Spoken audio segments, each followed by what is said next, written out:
Bugün mayın 5-də Kamil Vətəndaş Maarifləndirmə Mərkəzinin rəhbəri Həsən Hüseynliyə açılmış cinayət işi üzrə məhkəmənin hazırlıq iclası keçirilib.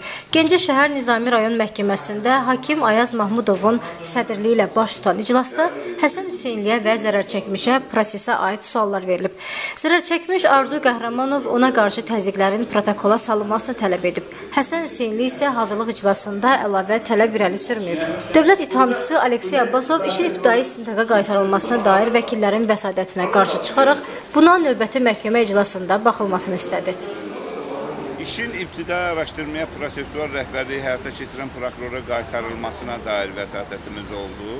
Yəni ki, bu vəsadət onunla əsaslandırılmışdı ki, Həsənli Hüseyn saxlanarkən, şübhəli şəxs qismində tutularkən onun müdafiə hüququ kobud şəkildə pozulur. İkinci vəsadətimiz məhkəmə iclasının gedişinin stenoqramının texniki vasitələrdən, video vasitələrdən, görüntülərdən istifadə etməklə tam yazılmasına məhkəmənin icazə verməsi ilə bağlı. Hətta biz bununla bağlı məhkəmə xərclərini də öz üzərimizdə götürməyi təklif etdik ki, yəni özümüzün hesabına aparıla bilər. Biz siyasi proseslərdə Azərbaycanda məhkəmə iclas protokollarının düzgün yazılmadığı faktdır. Artıq bununla bağlı məhkəmə təcrübəsi var, toplanmış sənədlər var.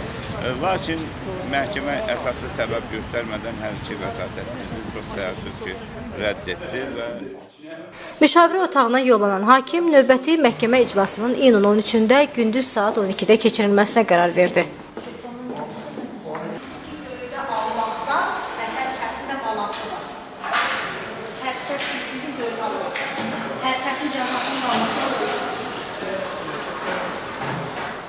Həsən Hüseynli martın 31-də Gəncədə saxlanılıb.